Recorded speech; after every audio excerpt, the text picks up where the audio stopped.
Good evening, everyone. My name is Maggie, and on behalf of Book Soup, I'd like to thank everyone for joining us for our virtual event with Carla Malden in conversation with Joe Prisco, discussing Shine and Tell Tomorrow. We're so excited and grateful that our bookstore can continue to bring authors and their works to our community during this time. We'll be hosting more virtual events in the near future, and you can learn about them on our website, booksoup.com, as well as our social media at BookSoup. Our next event is tomorrow, Wednesday, February 3rd at 6 p.m. with Denise Hamilton, Stephen Blackmore, Askioyi Liu, and Ben Winters presenting Speculative Los Angeles. For regular updates on our upcoming events, please feel free to subscribe to our newsletter, which you can do on our website. To submit a question during the event, please use the Ask a Question button at the bottom of the screen. If you see a question on the list that you'd like our speakers to answer, please click the like button. We will try to answer as many questions as time will allow. Please do not use the sidebar chat to ask a question. Also, support our local bookstore and our authors and purchase a copy of tonight's featured book. To do that, just click on the green purchase button directly below your viewer screen. The link will redirect you to our website where you can continue your checkout process. We're selling digital audiobooks and ebooks through Libro FM and Kobo for those who are interested. So a little more about Carla, Carla Malden.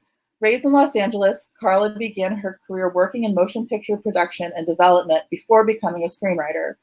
Along with her father, Academy Award-winning actor Carl Malden, she co-authored his critically acclaimed memoir, When Do I Start? More recently, Carla published After Image, a broken-hearted memoir of a charmed life, a fiercely personal account of battling the before and after, and surviving the after of losing her first husband to cancer. Carla's feature writing has appeared in the Los Angeles Times, highlighting the marvels and foibles of Southern California and Hollywood. She's also the author of the novel Search Heartache. A little more about Joe Prisco. Joe is the author of the novels All for Now, The Alzheimer, The Confessions of Brother Eli, Sun City, and Sabella, prize-winning books of poems and books about childhood and adolescence. His memoirs, The Pope of Brooklyn and Subway to California, came out from Rare Bird Books. He is the founding chair of the Simpson Literary Project, which promotes literacy and literature, writers and writing across the generations. His latest novel is The Good Family Fitzgerald. Without further ado, I'm going to turn the camera over to Carla and Joe. Please enjoy the presentation. Thank you. Thanks, Maggie. Hi, Carla. Hi, Joe. Thank you, Maggie. And thank you, Book Soup, for all you do. Such a major institution in the world. And thank you for all you do to support writers and reading. Thank you. Anyway, so here we are, Carla, talking about your wonderful book. I was just reading something today Ann Patchett wrote. She was about to interview Tom Hanks with his new book, and they were about to go on stage, and she says to him, "I have no questions for you." Well, he's better at dealing with that than I am. So okay, I was going to say. I was just going to say, unfortunately, I am not Ann Patchett, and fortunately for you, maybe I have a question or two. So and I'm not Tom Hanks. Okay, so here we are. Let's talk about time. It's Groundhog Day. That's true. And I think we're going to have 6 more weeks of winter. And of course, we only have winter if there's a storm in New York. So there's a big blizzard in New York. That's the only weather that matters, right? So, okay, it's a big blizzard. Okay. It drizzled earlier this week. We get weather. We get a lot of weather. I know. So, but time. Let's talk about time. Did you like Groundhog Day? Did you like the Bill Murray movie? I loved it. I must say, I'm not one of those people who's watched it a million times, but I loved it when I saw it when it first came out. Yeah, there's something about that time loop that is riveting. And I mean, I could watch him read the phone book. But anyway, so let's talk about time travel then. What attracted you to that concept? Did you read a lot of time travel books? No, not at all. I'm actually not a science fiction person at all. It's one of my less read genres, actually, and including with film. It's not a genre I gravitate towards. And so it's kind of bizarre that I should end up writing this book. I obviously, it's a time travel book. It's about a young girl, 17 years old, who, in the year 2007, who goes back to the summer of love, 1967, San Francisco. But to me, it was really, the inception of it was more of a Wizard of Oz kind of time travel. Is she really going back in time in a science fiction-y kind of way? It's not Back to the Future. There's no DeLorean, but it's more of a bump on the head. Is it all a dream that is necessary for her personal growth? So it's no Bill and Ted either. We're not having any of that. Okay. So, but it's interesting. So you have a 17-year-old girl. She is a junior, a rising senior, which is a Correct. really interesting stage in a teenager's life, in a high school life, because you have the summer ahead of you, and so there's all this transition in her life going Correct. on, and all of her aspirations are on the table. And she's very driven towards them. Right. So, but before we talk about her, what about your high school experience? What was that like for you? I Because we transferred. never graduate from high school, right? No, We're always in high school. I know this girl very well because there's a lot of me in her, and I've never changed. But I went to Westlake School here in Los Angeles, first grade up through ninth grade. And at that time, it was a fairly rigid all-girls school. It was before it merged with Harvard Boys School and became Harvard Westlake, which it is today. And it was fairly regimented. We were taught to stand up to the side of our chairs when an adult walked in the room. We actually had to practice curtsying. We had curtsy etiquette. It was that school at that time. And then I went to public high school for a year, which didn't click for me. And then I transferred to Oakwood School, which was very progressive at that time, still is on the more liberal, creative end of things. So though I didn't travel back in time, I had a similar emotional transition and maybe even evolution as the character in the book, that I was able to sort of pin her emotional scaffolding on. So Mari is a riveting character. She's unforgettable and she's unforgetting. Doesn't forget anything. And she's living in a And my husband would tell you that's very much me. So I told you that. No, I didn't.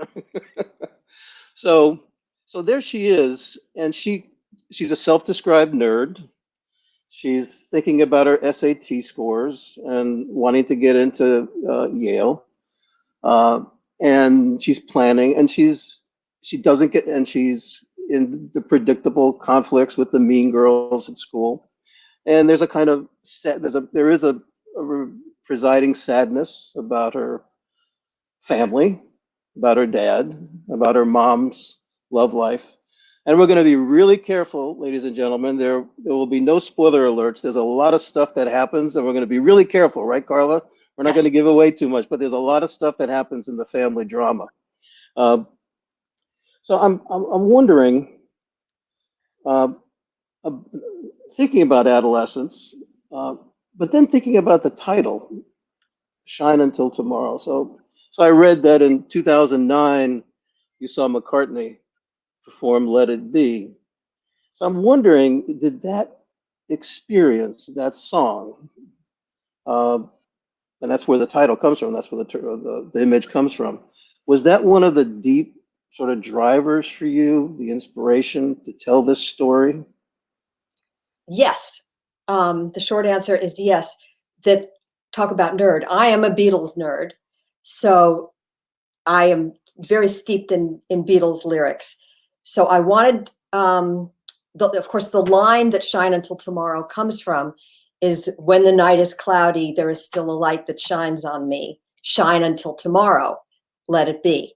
So I hoped that enough people would be familiar with the song that when they heard the phrase "shine until tomorrow," it brought that with it, all that context. And yes, to me, the Beatles represent and represented a sort of idealism and optimism and joie de vivre about the era that Mari travels back to. So I thought that also, the title could reinforce that. So, but in '67, when she does transition in time to San Francisco, I mean, that's Sergeant Pepper's time, and Right. and she hears those lyrics. So, Let It Be is later, Yes. and I so thought there's. long and hard about whether that was okay to do, to use a song from 2 years later than when the book takes place, but I went with it. Oh yeah, you get to do that. Get to Your do that. book.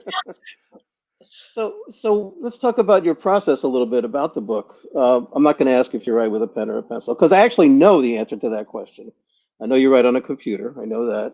Okay, but so did when the novel came out of you, what was the gestation process like? I mean, how many drafts did it take for you to find the voice? Was it always about Mari? Was it always about going back to '67? Yes, and yes. I originally, in my former life, I was a screenwriter, and I originally, a million years ago, conceived of this story as a screenplay. I saw it very cinematically. And then for various reasons, life intervened. I put that aside. And when I came back to it with the idea of making it a YA novel, which gratifyingly is turning out to be, as I like to say, YA and YA at heart, Right. I picked up the general through line and then, of course, rewrote, and it evolved and evolved. And I think she as a character very much remained the same, and therefore the spine of the story remained the same. But several secondary characters, again, without not trying to give something away, several secondary characters sort of declared themselves to have a more meaningful and prominent place in her life.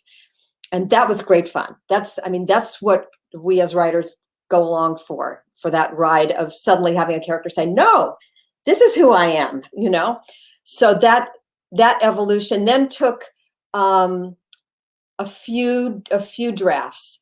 And one of the lovely things I must say, about working with our publisher, Rare Bird, is that they're very amenable to trying to keep your vision. I mean, they really didn't touch a hair on its thematic head at all. Right. Yeah, Tyson's great, and Rare Bird is a wonderful publisher. So, but was there a moment when you said, without giving, if this is, I don't want to give you an opportunity to spoiler alert, but was there a moment when something surprised you in the story, when you were writing and said, okay, this is it, now I know? Was there a turn anywhere? Yes, and there again, it had to do with a secondary character suddenly becoming much more important, and that just gave the whole story a deeper layer. It's like it all just dropped down to a greater depth, and meant that Mari, would have to figure out more things in terms of the time travel aspect and in terms of trying to get back home than I had originally conceived of. And you mentioned Wizard of Oz a second ago, Dorothy, and was that a motif in your head, an image in your head? Very much so, because when she first finds herself back in time, she's sort of gathered in by this band, literally a band, Right. a rock group. So it's a There's band. always a band. There's always a band. There's always a band in that. I should hope so. Why bother to go there otherwise? And I kind of thought about them as I was developing each of their characters and their little idiosyncrasies and eccentricities and quirks. I thought of them just as a springing ground, as the counterparts to Dorothy's friends. Yeah. One of them needed a heart and one of them needed a brain. My God. Oh So my gosh. I don't expect anybody to find that, but it helped me to develop them and to Well, find the particular way in which each one of them speaks and their general worldview. And of course, this is coming out of the Kennedy assassination era. So one of them is a conspiracy theorist, and that's right. kind of plugged all that in. That's fascinating. Okay, now I see a whole new dimension to this book. Okay, this is really fascinating. Hey, this might be a good time for you to read a little bit. I would be happy to. Please. Okay, I am Just going. like 60 or 70 pages. That's all. Okay, everybody's eating their dinner right now. Better than watching the news. Okay, this is the very, very opening of the book. I'm starting on page 1. The dream is always the same, every time. Speeding through dense fog, foot stomping brake, car galloping, careening through mist. Zero visibility. Then it appears, the Golden Gate Bridge. Stomping on brake, again. Nothing, only acceleration. Bridge looms closer, distance distorts some weird parallax. Suddenly, a curtain of fog obscures everything, airless, suffocating. Jerking the steering wheel, but the car remains out of control. On the bridge now, speeding faster and faster. Flashes of the city slice through the fog. It should be getting closer, but it keeps receding into the distance, always a little too far to reach. And there's one more thing. The bridge doesn't extend far enough. No reaching the other side. Telescoping in, faster, closer, faster, closer. The car flies off the edge. Ocean rushes up. Car plummets down, crashes through the surface, smack. That's when I wake up. Every time. In the sliver of air that hangs over the bay. In that split second before the whoosh of water. In that last breath. I bolt upright, gasping. My hair sticks to the back of my neck, glued with sweat. My heart pounds in my temples. My throat is dry, like I swallowed a cotton ball, a wad of cotton balls. Thank God it's just a dream. The dream. The one I've had ever since I realized that someday I was going to have to drive a car. I flop back down, sink into my pillow, reach for my phone, killing the alarm before it has a chance to go off. The date on the screen reminds me. Last day of school. So where's that summer feeling? I drag myself through my morning routine. It's a whirlwind, I say facetiously, of checking texts and emails, punctuated by the obligatory teeth brushing and face washing. Mom bought me some new face wash containing not 1, not 2, but 3 different kinds of acid. It boasts about them right there on the front of the bottle. Mom says you can't start taking care of your skin too soon. And oh yes, don't forget your neck. Be sure to moisturize your neck. That's one of those things she wants me to learn from her mistakes. She neglected her neck, and there's simply no backtracking. Apparently, a neck neglected is a neck permanently creased. I cannot project into a future where I worry about my neck, but I use the new face wash because it smells like grapefruit. For some inexplicable reason, the smell provides me with a good minute or so of optimism about the day. Optimism quickly dashed by a look in the mirror. There's something about the way my features come together that's disheartening. They don't come together, that is. My face is round, but my nose is long. My mouth is wide, but my upper lip is thin, and my forehead is too high. You could only describe my hair as no color brown. The last time I got it cut, which was at least a year ago, the hair cutter told me that highlights would make a world of difference, give me a whole new outlook. I didn't bother to explain that highlights could never be up to that task. My general physiognomy is a study in mismatchedness, facial mad libs, whatever. I check my phone again. Not that I ever get anything worth mentioning, just the usual spam and a text from Sarah about some stupid party tonight. She thinks it might be fun, as though the two of us could ever have anything remotely resembling a good time at a party with all the kids from school. Why would we want to put ourselves through that kind of torture? After all, we have the entire school day to luxuriate in the feeling, again, facetiously, that we're from a different planet from everyone else. It's not exactly a feeling you want to extend beyond its mandatory 8:30 to 3 o'clock parameters. Sarah may be my only true friend in that place, but sometimes she has really lame ideas. I run a brush through my hair.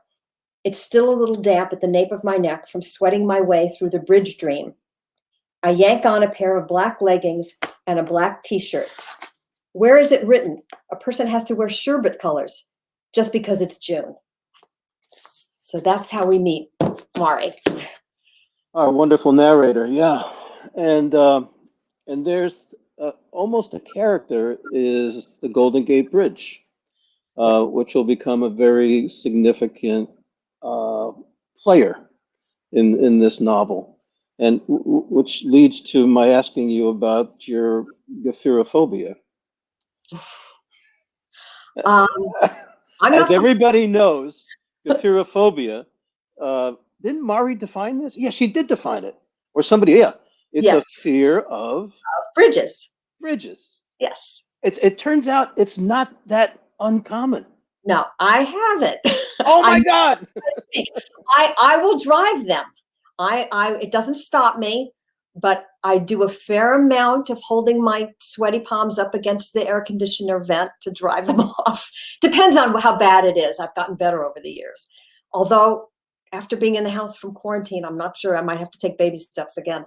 But yeah, she has that big time, and you're right. It works as a character in the story, certainly as a thematic motif.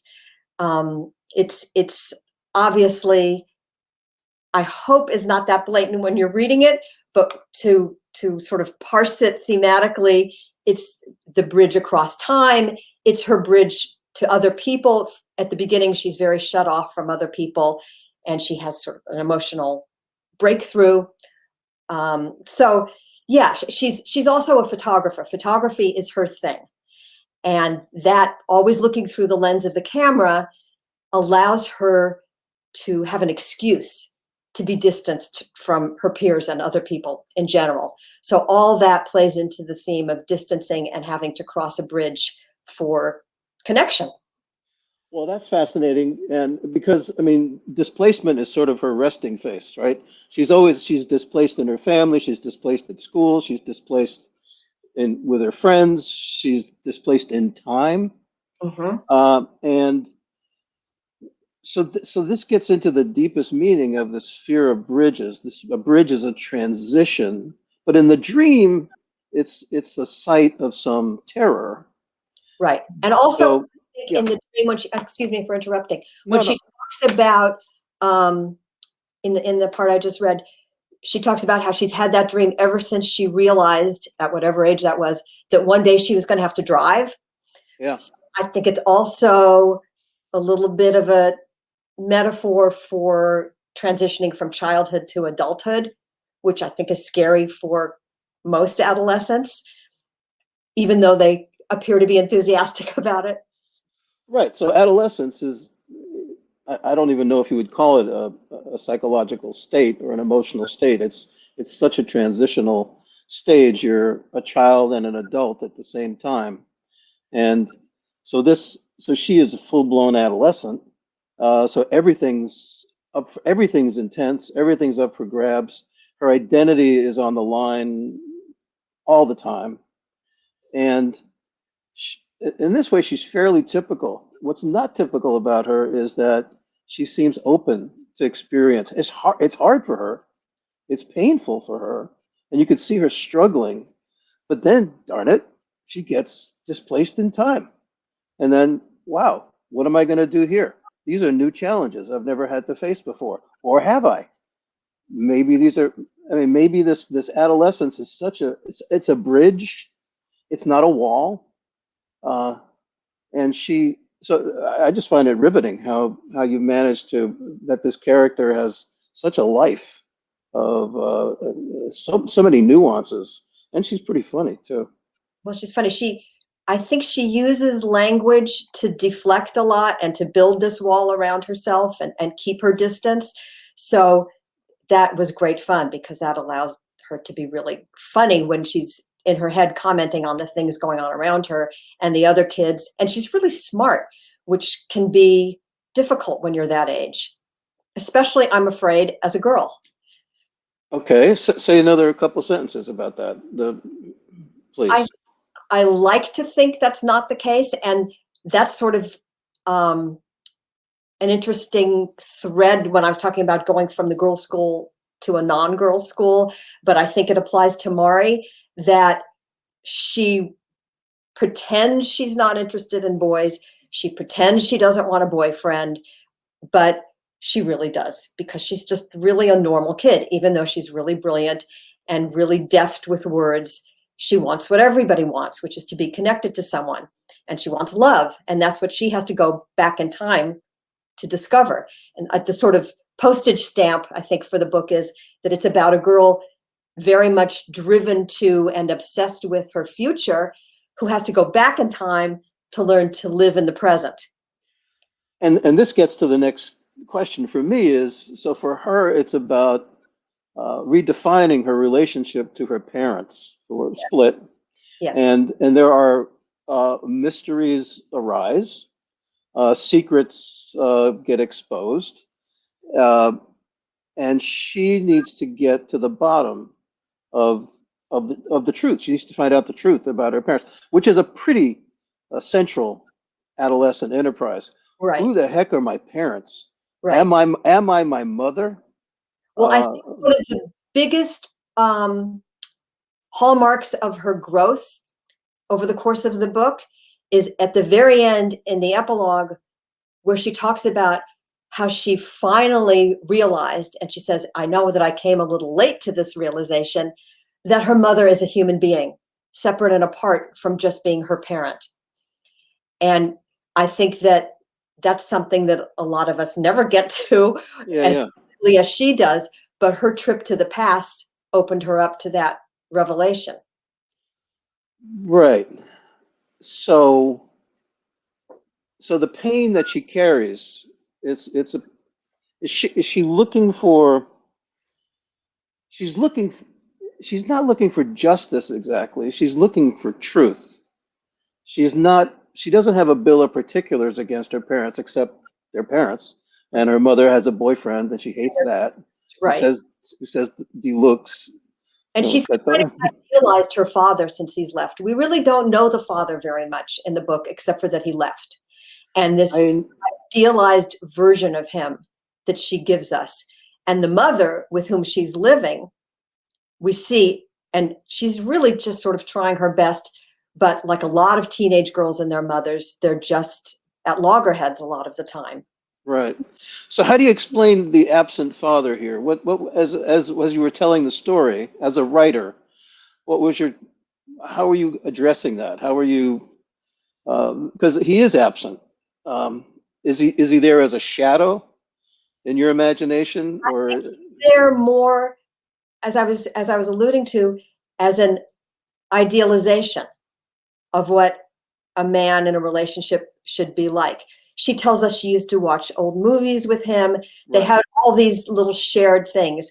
I think it's just very undercurrent in the story, but I think she was probably more like him than she is her mother. Well, look, the whole plot gets in motion because suddenly he can't see her. Right, exactly. And so she pretends not to be hurt about it, but she's hurt. She's hurt about that. She's very hurt, but as often is the case, she displaces that hurt from her father to her mother.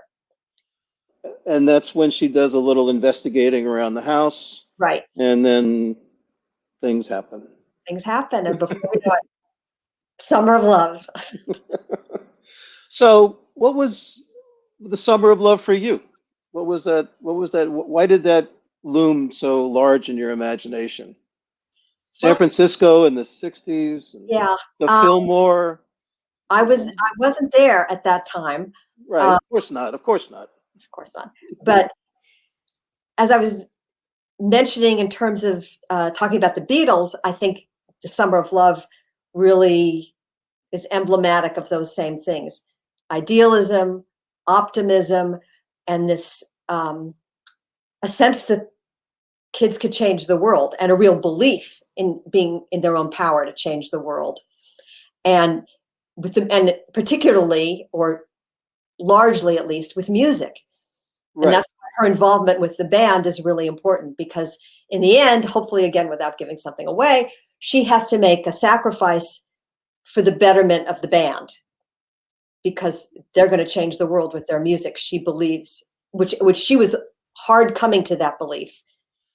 And that was crucial. But even before then, she finds herself being the snarky girl. She doesn't use snarky. She says, what does she call herself? A nerd. So she's always making wisecracks about these hippies, right?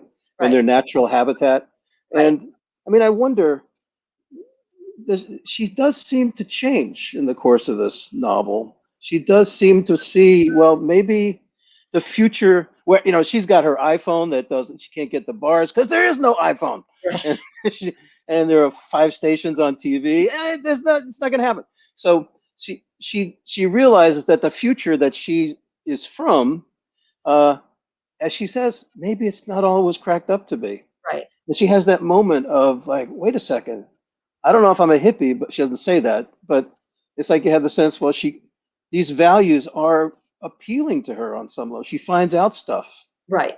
I think her experience in that time, because of all those things we were just talking about, the belief in changing the world, the optimism, the what's the antithesis of cynicism? Idealism, I guess. Right. Right. Just because I think kids today are there's this pervasive cynicism that she certainly has. It just, so her experience back there just cracks open her heart. Brief sidebar story.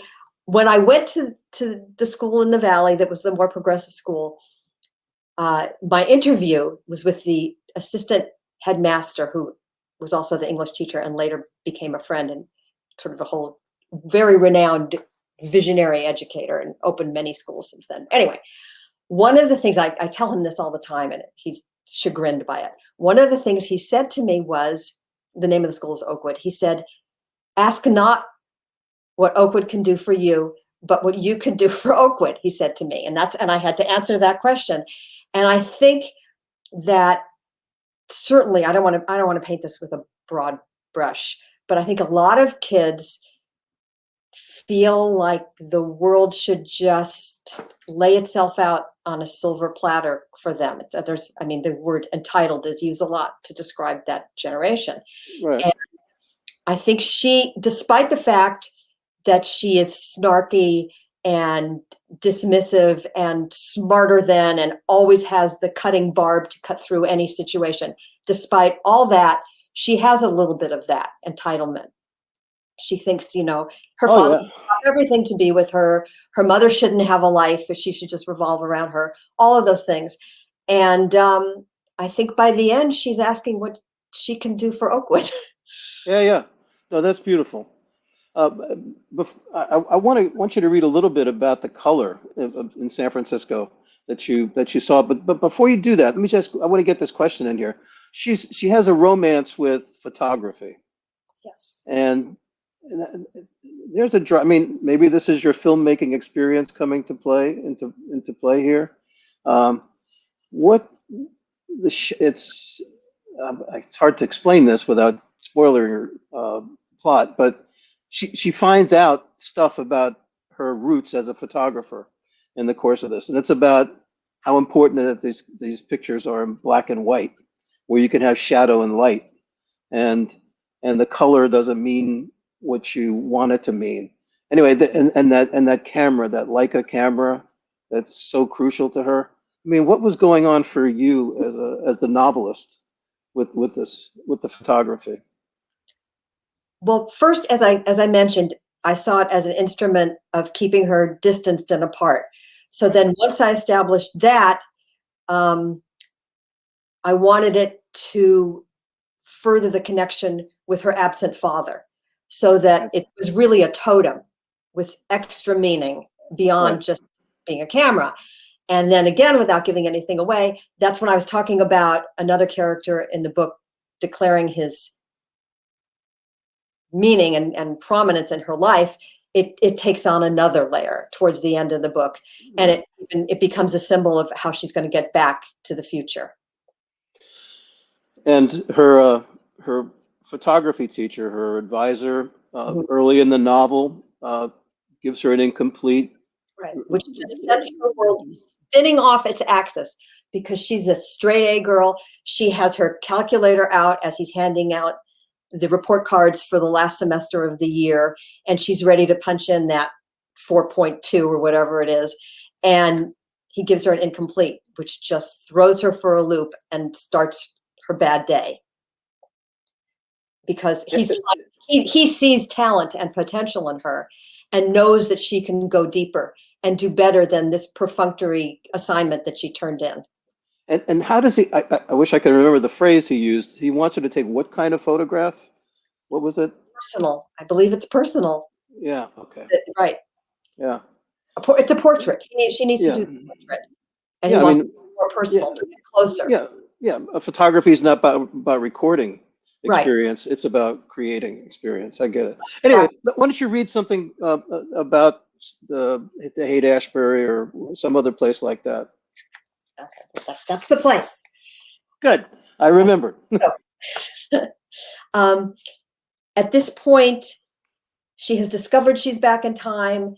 She's found this band, literally and figuratively, that she's joined with, and they take her to get something to eat, and they end up here. Of course, I've heard of these things, love-ins and be-ins and all that. But now that I think about it, I always assumed the whole peace and love thing had been exaggerated for the sake of myth. My parents' generation, the baby boomers, likes to fan the flames of hype about their youth as though they invented youth itself, as though they were the only group who ever got it right, as though it weren't so pathetic that they still think they're young. But the scene in the park is for real. A crowd stretching as far as I can see, a proverbial sea of people that ebbs and flows as though a collective spell has been cast. Full-on Fellini circus. A surge of pulsing colors, banners and flags wave in the sunshine, balloons hover overhead, punctuating the sky. Food appears, hunks of bread, along with giant cookies and wine. You can smell the wine, fruity and earthy and like vinegar. So much skin, human canvases painted with flowers and peace symbols. Naked toddlers finger paint each other with mud, pausing to suck on a bare breast now and then. A girl in a see-through dress prances around a guy cross-legged on the ground, playing a guitar. A couple is hooking up right there, under a thin parachute, a tangle of denim cast to the side. The sun flashes off a dress made of foil, as the breeze whips beaded fringe, dangling from ponchos and jackets and high suede boots. Someone in the distance is blowing giant soap bubbles. They rise over the park, shimmering and iridescent. Ribbons extending from a pole sail over the crush of people, the pole topped with a peace symbol made to look like stained glass, which seems fitting because there's this surreal ceremonial feel to the whole scene, like a field of woodland nymphs has crawled out of the bushes and gathered to participate in some tribal ritual, bits and pieces of pagan sacraments jumbled together, presided over by self-imagined shamans. And with so much music, flutes and guitars, mandolins and dulcimers, bells and cymbals and gongs, drums pounding out what I suppose can only be called, more than a little nauseatingly, a communal heartbeat. Suddenly, a long drawn-out sound pierces the air. A trumpet, maybe. No, nothing brass. There's nothing sharp to the sound, and not a woodwind, just a single note, more like a tone, echoing over the crowd, the pitch wavering ever so slightly. For a second, I think it's a recording of a whale calling to his fellow pod members deep underwater. But that's not it. Someone, somewhere in this human pod, is blowing a conch shell, and then a long, protracted Om over the loudspeaker, no cosmic key left unturned. Welcome to America's nervous breakdown, booms a voice from the stage. Cheers, hollers, applause. An enormous American flag waves high above the throng. In place of stars, a giant peace symbol. And the God's eye figures predominantly throughout this. There's so much visual. That's a beautiful visual picture. And the music is a continual motif, and a song has a pretty important key to Mari's life. Yes. She doesn't know how important it is for a long time, but that's the story of this novel too. From Let It Be. I'm sorry. Go on. No, I was just going to say, I think it's fair to say, I hope this doesn't give too much away, that when I mentioned before that she sort of has to make a sacrifice so the band can come together, that all revolves around this particular song that has special meaning in her life. And that gets to the heart of what happened in the 60s, which is about music and freedom and revolution. And you say you want a revolution, right? Right. So you're the Beatles. You're the voice of the Beatles here. So I'm wondering if we have. Nicest thing anyone's ever said to me. But should we look at these questions? Okay. Sure. You can see them. I'm not seeing them. Okay, so let's see. Do you own an old camera like Mari? I personally do not. There have been old cameras in my house. My first husband owned many old cameras. He was a photography bug, and now they belong to my son-in-law. There you go. Good. So I think we answered that question about 67. Mari has an unforgettable voice. Do you recall when you knew you'd found it? How dominant was she in dictating the course of events? In other words, how did she take active shape in your psyche or imagination, which we talked about a little bit, but she's a thread in me gone crazy. I have been known to deflect with barbs. I try not to do that anymore, but she is, I understand her. It was very easy to find her, and her voice just took over almost immediately. And that's kind of the one thing that didn't change through all the drafts, through all the iterations. Her voice was pretty strong. I amped it up maybe, but the basic tenor of it was always there. So you never were tempted at any point to turn this into a third person narrative, even though you were beginning with thinking of it as a screenplay. The very first draft started out that way, and I changed that relatively quickly.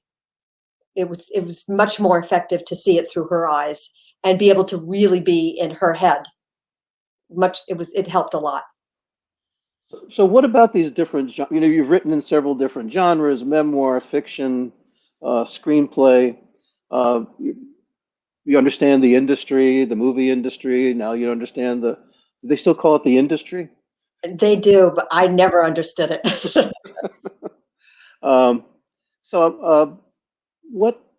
What about writing a novel is the most, in comparison to those other forms of artistic experience, what about writing a novel is the most challenging and the most fun? It's a very lonely.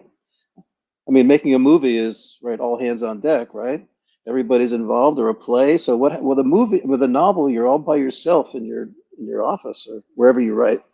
But the trade-off for me, at least at this moment, is really well worth it, because I love exploring the landscape of people's minds and hearts. And you can do that so much more in such greater depth in a novel than in a screenplay. With screenplay, my take on screenplay writing was that screenplays involved turning psychology into behavior. Okay. And with a novel, you can explore the psychology in the mind that is experiencing it. And also, it's gratifying to know that people read your actual words. When you're writing a screenplay, you're really writing a blueprint. It's going to become something else. But this, as somebody who is partial to language, is really gratifying to know that people are going to read the actual words. Because with a screen, I'm sorry, go on. No, I was just going to say, in terms of where the memoir fits in on that spectrum, it's somewhere in between.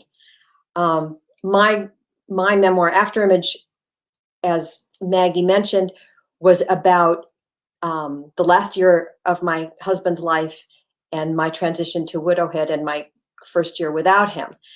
And as I was writing that, It was a chronology, basically, but I realized at some point in the writing process that I really didn't want him to be just a dying and then an absent figure in this book. I wanted to capture who he was as well. So I came up with this device, which in the book I called snapshots, that I dropped in strategically, that were just little moments in his life, not the big moments, not our wedding, not big life events, but little tiny moments. Maybe I stole that idea from Our Town subconsciously. Mm-hmm. When Emily comes back and just says, can you see me here, Mama? But I punctuated the book with those. So that began to take on a little more of a novelesque sort of structure than just pure memoir. But of course, memory is unreliable anyway. Well, but memoir is about, in a way, memoir is about the past, but the past is not the past, as Faulkner said and other people have said. It's an eternal kind of present. And so that I like what you're doing there formally when you're arresting a moment in time, which is all we have are these memories, and they're in the present tense. They Right. never stop being in the present tense. So, and that's the odd thing about a memoir. It's such an odd genre because you're telling the truth, but you're also telling a story, and you're talking about the past, which cannot ever be reclaimed, except in your writing. And that was a beautiful thing that you did by arresting those moments in the present tense. That's great. Anyway, we have a few more questions. A couple of questions about on the film side here. Who do you see for Mari in the film? That's a question from somebody named Gwyneth. No, I'm just kidding.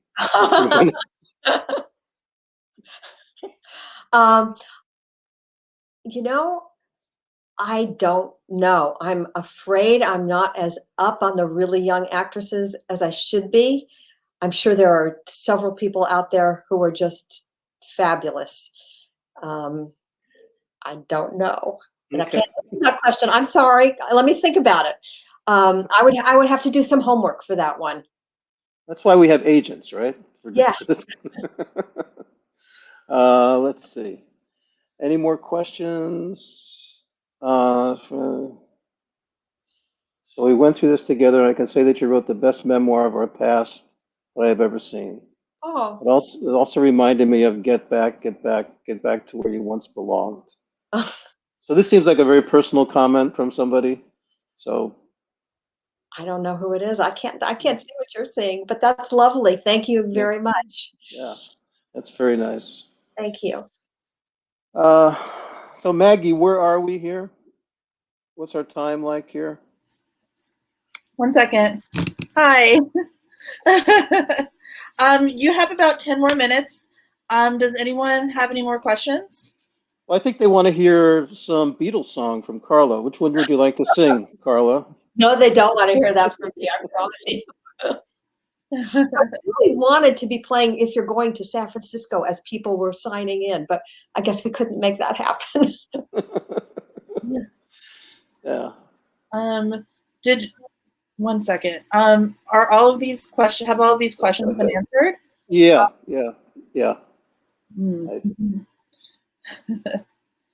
Here's a question from Chris Rose. How did Mari evolve in 1968, 67, when the Summer of Love went to hell? Well, Fillmore was kind of, yeah. She really missed that part. I mean, she's depending on how you parse the series of events that she lives through, she's basically back in time for 4 to 5 days, depending on how you parse that. Just long enough to have a first love, which is the really important thing that happens to her, lest we let this time go by without mentioning that's really what cracks open her heart, is falling in love. But she, it's June. It's June, concurrent with Monterey Pop Festival. So it's still flourishing. Yeah, and The flower in flower power is still blooming. love beads everywhere.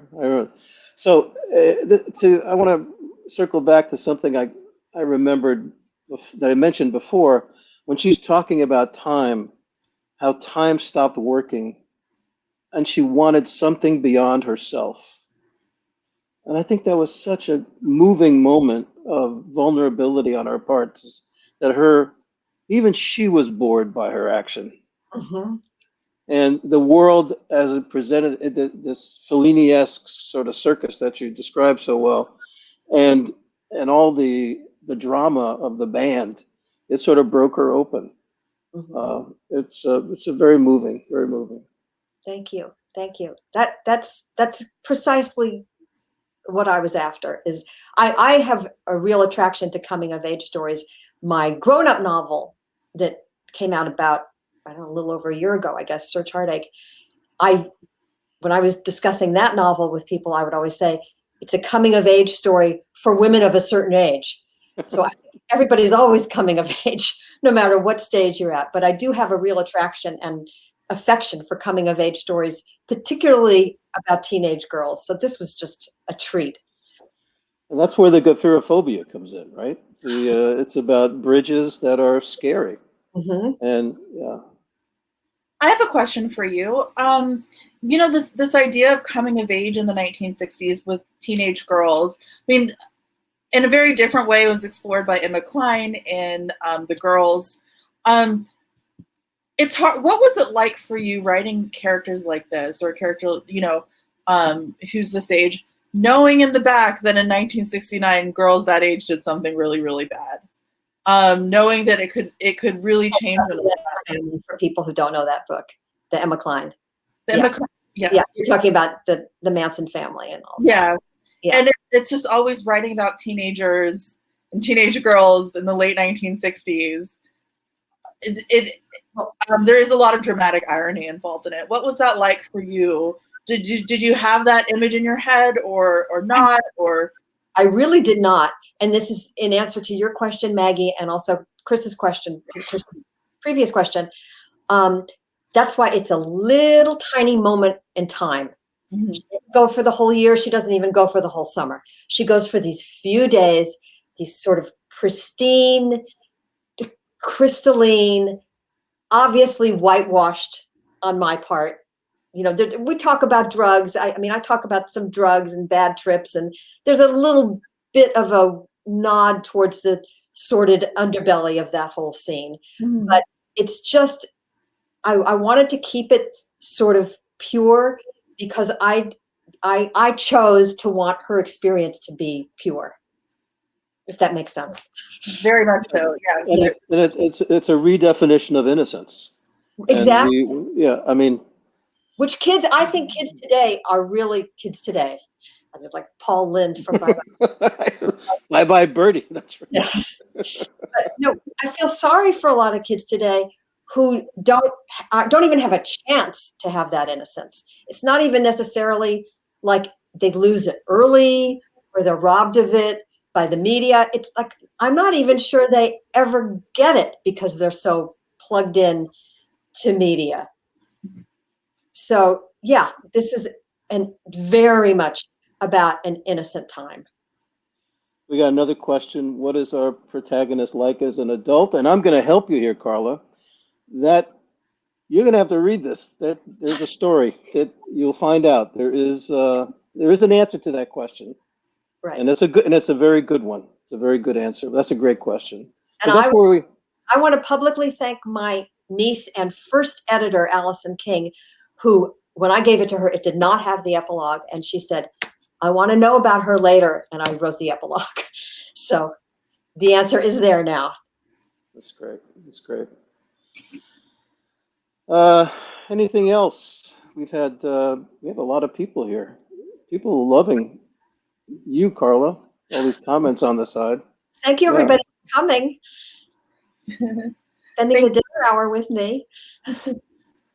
So, everybody just has so many places to be these days. I know. I know. Well, how has the pandemic treated you, Carla? What's it been like? Have you learned the preciousness of time in a new way? No, Okay. I always knew that. You know what? I have absolutely nothing to complain about compared to so many other people. I have a new grandchild who was Mazel born tov. at the very beginning of the pandemic. So I have gone nowhere, seen no one, so that I'm able to be with him. And what more do I need? Nothing. Well, that's Wonderful. marvelous. Wait. We'll end on this note. I don't think my daughter will mind my saying this. This is how much of a Beatles person I am, that I raised my daughter so well that this baby's name is Lennon. There you go.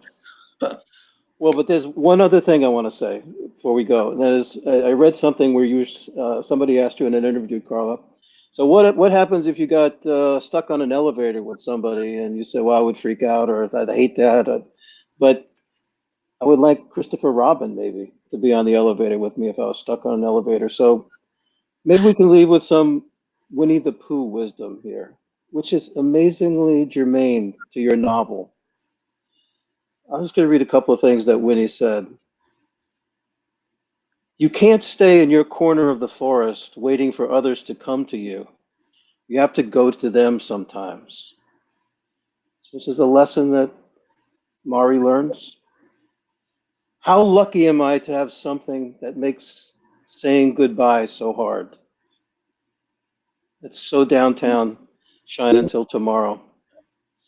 And finally, one of my favorites. The most important thing is, and this is when you read this novel, you'll remember this line.